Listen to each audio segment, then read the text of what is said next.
బాబాజీ, ఉమ్. ఇప్పుడు తెలుగు రాష్ట్రాల్లో గోవిందానంద సరస్వతి గారు, విధుశేఖర భారతి గారి గురించి, శృంగేరి పీఠం గురించి చాలా విమర్శలు, ఆయన అసలు పీఠాధిపతి కాదు అని చెప్పేసి రకరకాల విమర్శలు వస్తున్నాయి. దీనిపైన ఇలా తీసుకొచ్చి జనాలు, ఎందుకంటే మనం దేనికైనా ప్రత్యేకత 4 పీఠాలు అంటారు మన భారతదేశానికి మొత్తం. అది ఆదిశంకరాచార్యులు స్టార్ట్ చేసింది. కానీ ఇప్పుడు ఈ సౌత్కున్న పీఠం పైన ఇలా రావడము ఎంతవరకు కరెక్ట్? ఇది ఎలా తీసుకోవచ్చు? ఇది భారతీయ సనాతన సాంప్రదాయంలో సర్వోత్కృష్టమైనటువంటి పీఠాలు ఆమనాయ పీఠాలు. దీంట్లో మనకి ఉత్తరాన జ్యోతిర్మఠం, అలాగే దక్షిణాన శృంగేరి, తూర్పున గోవర్ధన పీఠం అంటే పూరి, అలాగే పశ్చిమాన ద్వారకా పీఠం. ఈ పీఠాలు మహోత్కృష్టమైనటువంటివి, సర్వోత్కృష్టమైనవి, ధర్మ ప్రతిష్టాపనకి ఏర్పాటు చేయబడినది. సాక్షాత్తు శంకర్ల వారే వీటిని స్థాపించడం జరిగింది. అలాంటి పీఠాల్లో గురించి మాట్లాడేటటువంటి హక్కు, మాట్లాడేటటువంటి ఒక నైతికమైనటువంటి బలం కానీ మామూలు వ్యక్తులకి ఉండదు. ఎందుకంటే మనబోటి వారం అటువంటి వాటి విషయాల గురించి చర్చించకూడదు.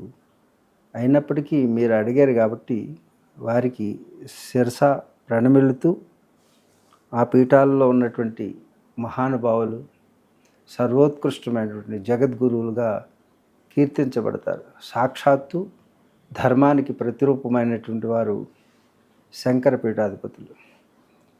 వీరందరూ కూడా ఈ లోకరక్షణకి, వారి ధర్మ పరిరక్షణకి వారు ఎప్పుడు కట్టుబడి ఎన్నో త్యాగాలకి వారు నిలయమై వారి జీవితాన్ని సర్వస్వం సమర్పించుకున్నటువంటి వారు. వారి మధ్యన వివాదం ఏర్పడితే అది మనబోటి వారు చర్చించేటువంటి విషయం కాదు. అవును, మీరు అంటున్నారు ఎవరు? గోవిందానంద సరస్వతి స్వామివారు.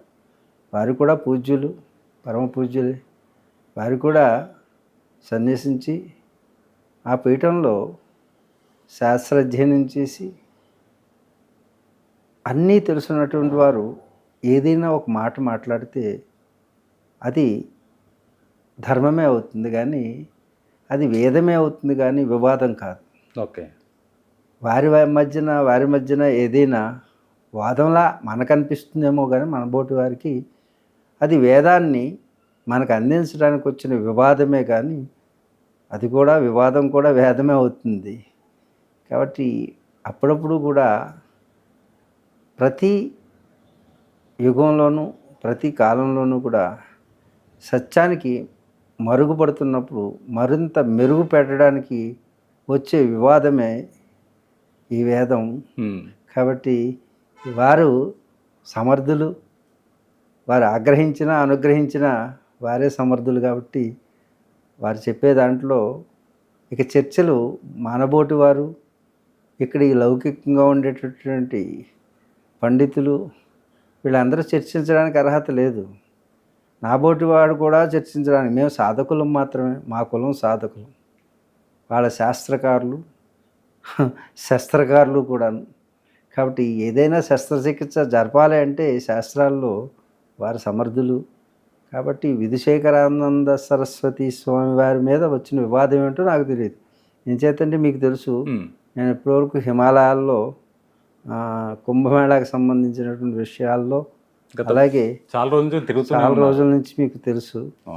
కాబట్టి ఈ వివాదం ఏమిటో నాకు తెలియదు, కానీ ఏదైనా గోవిందానంద సరస్వతి స్వామివారు ఏదైనా చెప్పారంటే వారు కూడా సమర్థులు. కాబట్టి వారు చెప్పిన విషయం మీద వివాదం చేయకుండా, దాంట్లో వేద విజ్ఞానం ఏముంది, వారు చెప్పిన విషయం ఎప్పుడు కూడా తప్పు చెప్పరే.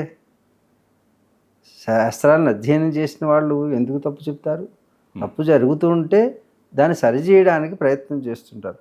అలాంటి ప్రయత్నం ఏదో చేసుకుంటారు. అయితే విధుశేఖరానంద సరస్వతి స్వామి వారి మీద వచ్చిన వివాదం ఏమిటో నాకైతే తెలియదు. ఆయన పీఠానికి అర్హులు కాదు, ఒక పీఠాధిపతి ఆల్రెడీ ఉండగా ఇంకో పీఠాధిపతి ఎలా వస్తారు అని చెప్పేసి దీని మీద విమర్శ వస్తుంది. ఈయన మాట్లాడిన మాట అసలు యాక్చువల్లీ వారు అలా అని ఉండరు. ఒకవేళ అర్థం చేసుకుంటంలో సామర్థ్యం లేనటువంటి జనం, అలాగే మీ మీడియాలో అందరికీ ఈ విషయాలు అర్థం కావు. లోతైనటువంటి పరిశీలన చేసి శాస్త్రాధ్యయనం చేసినటువంటి వారికే వారిలో వారు వివాదం వస్తుంటే మా ఓటి వారు మీ ఓటి వారు ఏం చేయగలుగుతారు? కాబట్టి దాన్ని చివరి వరకు గమనిస్తూ మనం ఆ వివాదం భేదమయ్యే వరకు మనం గమనించడం, చూస్తూ వారి మధ్య ఉన్నటువంటి విషయాన్ని, సత్యాన్ని వెలికి తీసేటువంటి ప్రయత్నంగా మనం భావన చేసి అది వాదం కింద చూడాలి కానీ వివాదం కింద మాత్రం చూడకూడదు. వాదం ఎప్పుడు కూడా తర్కశాస్త్రం, ఎప్పుడు కూడా తత్వాన్ని వెలికి తీయాలంటే తర్కం ఉండాల్సిందే. మన పూర్వీకులందరూ కూడా తర్కించిన తర్వాతే శాస్త్రాన్ని ప్రమాణంగా తీసుకున్నారు. అలాగే ఇప్పుడు ఇది ఒక తర్కం చేస్తున్నారు కానీ ఆయన ఏమి హిందూ ధర్మానికి, సనాతన ధర్మానికి గోవింద ఆనంద సరస్వతి అయినటువంటి వారు ఎందుకు వివాదం చేస్తారు? వారు చాలామంది అంటుంటారు, వారు చాలా కోపడిపోతున్నారండి అంటుంటారు. వారిది ఎప్పుడు కూడా శాస్త్రాధ్యయనం చేసినటువంటి వారి కోపం కాదు. అది క్రోధం కాదు, అది కక్షతో కూడింది కాదు, అది కార్పణ్యానికి దారితీసేది కాదు. దాన్ని ఆగ్రహం అంటారు. ధర్మానికి ఎక్కడైనా ఒడిదుడుకులు కలిగినప్పుడు దాన్ని సరిచేసేటటువంటి, దానికి ప్రయోగించేటటువంటి మీ దృష్టిలో కోపం ఏదైతే ఉందో అది ఆగ్రహం అంటారు. అంటే ధర్మాన్ని మరీ సరైన నీతిలో అందరూ అవగాహన చేసుకోవడానికి ఒక ఇద్దరు పండితుల మధ్యన జరిగే వాదం కూడా భేదమే అవుతుంది. అది లోక కళ్యాణానికి ఉపయోగపడుతుంది. కాబట్టి మీడియా వారు అన్నిటికీ మీడియానే తప్పించుతారు మీరు అని అంటారేమో, కానీ మీరు కూడా కొంచెం అవగాహన చేసుకుంటే మంచిదేమో అని నా భావన. మిమ్మల్ని ఏదో ఎత్తి చూపిద్దామని కాదు. ప్రతి దాంట్లో కూడా భారతీయ సనాతన సాంప్రదాయాన్ని అర్థం చేసుకుంటంలో చాలామంది పొరపడుతున్నారు. అలాగే మీరు కూడా అడిగే ప్రశ్నలో కూడా ఈ వివాదం కాదు, ఇది ఒక ధర్మానికి ఒక మెట్టు అటు ఇటు అయినప్పుడు దాన్ని సరిచేయడానికి ఎవరో ఒకళ్ళు వస్తారు. అలాగే వీరు కూడా విధుశేఖరానంద సరస్వతి వారు జగద్గురు అనేటటువంటి పదాన్ని ప్రయోగించారు అనే దాంట్లో అభ్యంతరం చెప్పినట్టు మాకు తెలిసింది. అంతే, కరెక్ట్. మరి జగద్గురు, ఒక జగద్గురు ఉండగా రెండో జగద్గురువుని అదే పీఠానికి అనడం తప్పే. కాబట్టి నేను ఈ విషయంలో అంటే సమర్థించేంత సామర్థ్యం లేకపోయినా కాస్త సాధకుడుగా అర్హత ఉందేమో అనుకుని వారు చెప్పింది 100కి 100 కరెక్టే అనిపిస్తుంది. ఎందుచేతంటే కానీ అది విధుశేఖరానంద సరస్వతి వారు స్వయంగా నన్ను జగద్గురు అనండి అని చెప్పి ఉండరు వారు. ఎందుకంటే వారికి తెలుసు వారి జగద్గురు కాదు. అక్కడ వారు గురువుగారు ఉన్నటువంటి పీఠంలో జగద్గురువు గారు ఉన్నారు, స్వామివారు ఉన్నారు. వారు ఉండగా జగద్గురువుగా ఇంకొకరిని పిలవడం అనేది జరగదు. కాబట్టి ప్రజలు పిలుచుకున్నారేమో కానీ, భక్తులు పిలుచుకున్నారేమో కానీ వారు మాత్రం వారు అనిపించుకోరు. కాబట్టి వారిద్దరి మధ్య ఉన్నటువంటి ఏ సమస్య అయితే ఉందో ఆ సమస్యను అవగాహన లోపం వలన, ప్రజల యొక్క అవగాహన లోపం వలన, ఆ మీడియాలో అలా రావడం వలన ఇద్దరు అది వాదం కింద మారి ఉండవచ్చు అని నా అభిప్రాయం. నిజానికి విధుశేఖరానంద సరస్వతి స్వామివారు బయటకు వచ్చి రేపు కాబోయేటటువంటి పీఠానికి, అంటే స్వామివారు దేహత్యాగం అయిన అనంతరం వరకు కూడా ఈయన జగద్గురు కాలేరు, ఎప్పటికీ కాలేరు. ఆయన ఉత్తర పీఠాధిపతి అంటారు. ఉత్తర పీఠాధిపతి అంటే మీరు అనుకుంటున్నారు, నాతో మాట్లాడేటప్పుడు మీరేమన్నారు, ఆయన ఉత్తర పీఠాధిపతి కాదండి, ఈయన ఎందుకు వివాదం చేస్తున్నారు, ఆల్రెడీ ఆయన ఉత్తర పీఠాధిపతిగా ఉండగా. ఉత్తర పీఠాధిపతి కాదు, ఉత్తర పీఠాధిపతి ఉత్తరోత్తర పీఠాధిపతి అంటే తర్వాత రాబోయేటటువంటి పీఠాధిపతి అని అర్థం. ఓకే, ఉత్తరోత్తర పీఠాధిపతి. అలాగని ఉత్తర పీఠాధిపతి అని ఆయన జగద్గురు ఉత్తరాన్ని ఒక ఆయన ఉన్నారు. ఇప్పుడు అవిముక్తేశ్వరానంద సరస్వతి అని వారు ఉన్నారు ఉత్తర పీఠాధిపతిగా. వారు హిమాలయాల్లో ఉన్నారు. వారు ఉత్తర పీఠాధిపతి, అంటే జ్యోతిష్ మఠ పీఠాధిపతి. ఓకే. జ్యోతిర్మఠం అంటారు దాన్ని. జ్యోతిర్మఠం. తూర్పున ఉన్నది గోవర్ధన పీఠం అంటారు, అంటే పూరిలో ఉన్నటువంటిది. దక్షిణాన ఉన్నటువంటిది శృంగేరి పీఠం అంటారు. అలాగే మనకి పశ్చిమాన ఉన్నది ద్వారకా పీఠం అని అంటారు. ఈ నలుగురు పీఠాధిపతులు ఉన్నారు.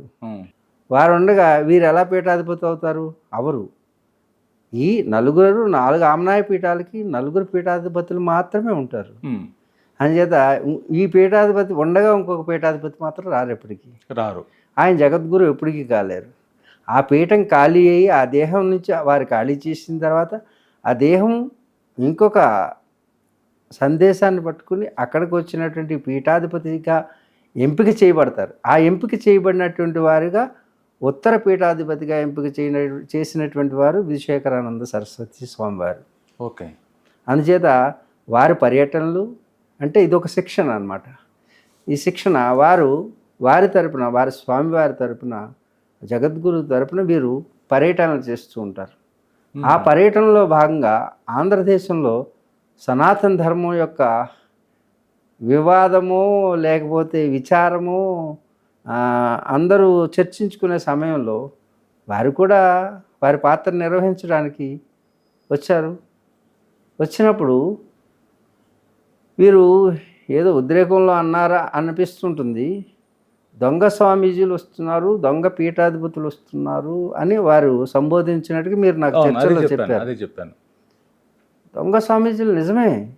వారి దృష్టిలో శాస్త్రాలను అధ్యయనం చేయకుండా, ప్రస్థానత్రయాన్ని పూర్తి చేయకుండా ఒక్కొక్క పీఠానికి ఒక్కొక్క వేదాన్ని శంకర్ల వారు అందించారు.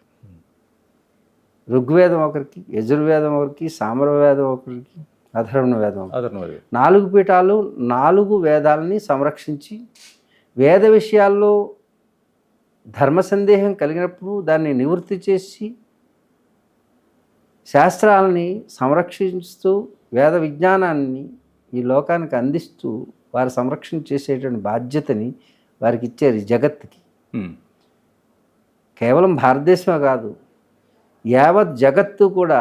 జగత్ అంటే ఈ యొక్క విశ్వం అంతా కూడా సంరక్షించబడేది వేద ప్రక్షణమైనటువంటి ధర్మంతో మాత్రమే. ధర్మం ఎప్పుడైతే తప్పిందో ప్రకృతి విలయతాండం చేస్తుంది.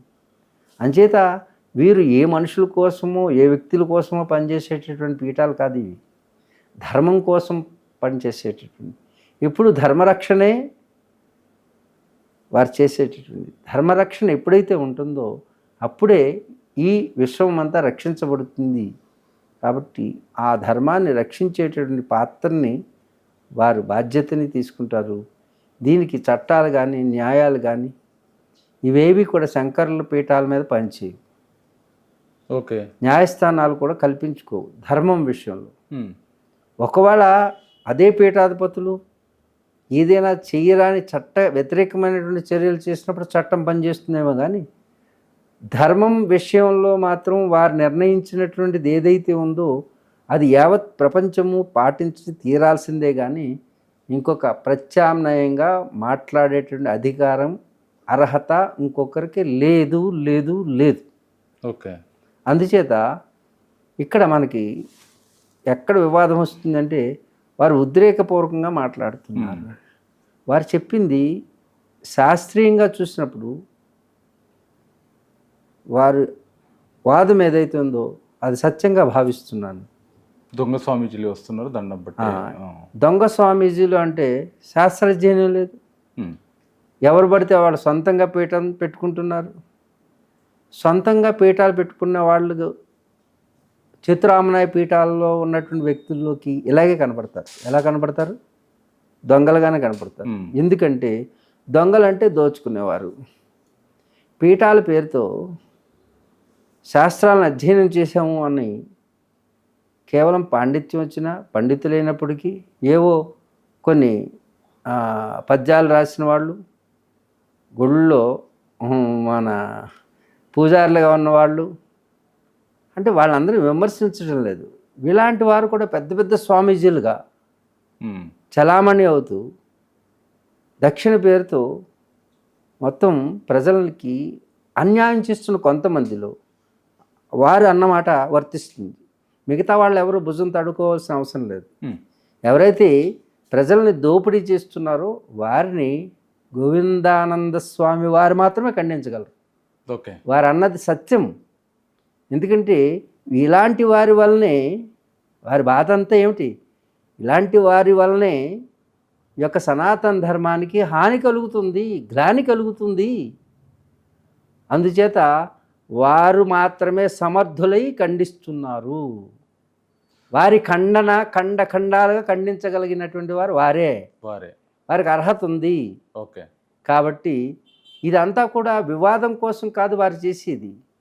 సనాతన ధర్మంలోకి వచ్చి సనాతన ధర్మాలని ఖండాలుగా చీల్చేస్తూ, ఒక గురువు ఓ చూడండి, ముందు ఆ పీఠం వేరు, ఈ పీఠం వేరు, ఆ గురువు వేరు, ఈ గురువు వేరు. మాది శాక్తేయం అంటే మాది వైష్ణవం, మాది వైష్ణవం అంటే మాది శైవం, మా శైవం అంటే మాది గాణపత్యం. ఇలా ఈ గాణపత్యంలో మళ్ళా శాఖోపశాఖలు, ఇలాగ అనేక శాఖలుగా సనాతన ధర్మం విడిపోతూ, సనాతన ధర్మం అంటే ఏమిటో తెలియనటువంటి స్థితికి ప్రజలు కన్ఫ్యూజన్లో ఉన్నారు. ఇప్పుడు ఏంది అసలు, ఏది కరెక్ట్ ఏది తప్పు అని తెలుసుకోలేని సిచ్యువేషన్లో. విష్ణువుకి దండం పెడదామా, నమస్కారం చేద్దామా, శివకి దండం పెడదామా, అలాగే ఉంది. లేకపోతే అన్నిటికంటే శక్తి గొప్పది అంటున్నారు, అటు వెళ్ళిపోదామా. కొందరు వచ్చి దశ మహావిద్యలు గొప్పవి అంటారు, కొందరు కొండలని గొప్పది అంటారు, కొందరు ధ్యానం గొప్పది అంటారు, కొందరు పిరమిడ్ గొప్పది అంటారు, కొందరు ఉండే కృష్ణుడే గొప్పవాడు అంటారు, కొందరు రాముడు గొప్పవారు అంటారు. అసలు ఎవరు గొప్పవాళ్ళు? సనాతనీయులంటే ఎవరు? ఎవరిని ఆరాధించాలి? ఈ గోలంతా పడలేక ఒక్కడే దేవుడు అన్న మతంలోకి మారిపోతుంది. అదే కదా, దానికి మూల కారణం ఇదే. సనాతన ధర్మంలో గురువులు, పీఠాధిపతులు వీళ్ళందరూ వారికే కన్ఫ్యూజన్లో ఉండి, ఎవరైతే ధర్మాన్ని చేయాల్సినటువంటి వారే ధర్మానికి హాని కలిగేటట్టు ప్రవర్తిస్తున్నారే, వాళ్ళ గురించి ఈ ఆవేదన. వారు కొంచెం గట్టిగా చెప్పినప్పుడు ఆయన ఎందుకు అలా కోపడుతున్నారు అనిపిస్తుంది. వారి ధర్మాన్ని, శాస్త్రాన్ని అధ్యయనం చేసిన తర్వాత ధర్మానికి హాని కలిగిన, గ్లాని కలిగిన తట్టుకోలేరు. అది ఆయన వ్యక్తిగతం కాదు, ఆయన కోపం ఆయనకి ఏదో రాలేదని కాదు, శాస్త్రానికి, శాస్త్ర విజ్ఞానానికి అవరోధం కలుగుతుంది, అపచారం జరుగుతుంది. ఎవరు అడుగుతారు? ఎవరు మటుకు వాళ్ళు సొంతంగా పీఠాలు పెట్టుకుని, ముఖ్యంగా వారు విశాఖ శారదా పీఠాధిపతి మీద చాలా సంధించారు. వారి గురించి ఆక్రమణ దురాక్రమణల గురించి వారు చర్చించడం జరిగింది. అలాగే శారదాపీఠం అని శారదాదేవి పేరు పెట్టుకొని పీఠం పెట్టేసుకున్నాడు ఆయన స్వయంభూ. ఉన్నవి 4 పీఠాలే, ఇంకొక పీఠం అంటూ ఎక్కడా రాదు. శారదాపీఠం అంటే శృంగేరి, అంతకు మించి ఇంకెక్కడ పీఠం రాకూడదు. కానీ ఇంకొక శంకరాచార్యులు వారు ఉండరు, ఒక్కరే ఆయన జగద్గురు ఆదిశంకరాచార్య. అయితే ఆ పీఠం నుంచి తయారైన శంకరాచార్యులు పేరు పెట్టుకున్న వాళ్ళు ఉండవచ్చు కాక, కానీ పీఠాలు మాత్రం 4 ఉంటాయి. మఠం మఠం అంటే ఏంటంటే సాధు పుంగవులు వీళ్ళందరూ కలిసి సన్యాసులు ఉండేటటువంటి మఠం అంటారు. ఈ మఠాలు అన్నీ కలిపి దాంట్లో దైవ ప్రతిష్ట, ఒక్కొక్క మఠానికి ఒక దైవం, ఒక స్థలం, ఒక తీర్థం, ఇవన్నీ కలిసితే దాన్ని మనం ఏమంటాం? పీఠం. మఠం పీఠంగా మారుతుంది. కాబట్టి ఆ పీఠాల విషయంలో మనం తలదూరిస్తే దానంత పరమ అపచారం ఏమి ఉండదు. కాబట్టి వారి ధర్మాగ్రహం సబబు వారు చెప్తున్న దొంగ పీఠాధిపతులందరికీ పీఠాలు కదలాల్సిందే. ధర్మానికి హాని కలిగినప్పుడు వీరిలాంటి వారు ఉండాల్సిందే. నిష్కర్షగా ఇలాంటి తప్పులు జరిగినప్పుడు వారు ఖండించాల్సిందే. వారిని మనం అందరం కూడా తప్పుగా అర్థం చేసుకుంటూ సమర్థించాల్సిందే. ఎందుకంటే వారి వాదం మన కోసం, మన పిల్లల కోసం, మన భవిష్యత్తు కోసం, సనాతన ధర్మాన్ని నిలబెట్టడం కోసం. అంతేగాని వారి స్వయంగా వారికి ఏదో వస్తుందని వారేమీ వాదించటం లేదు.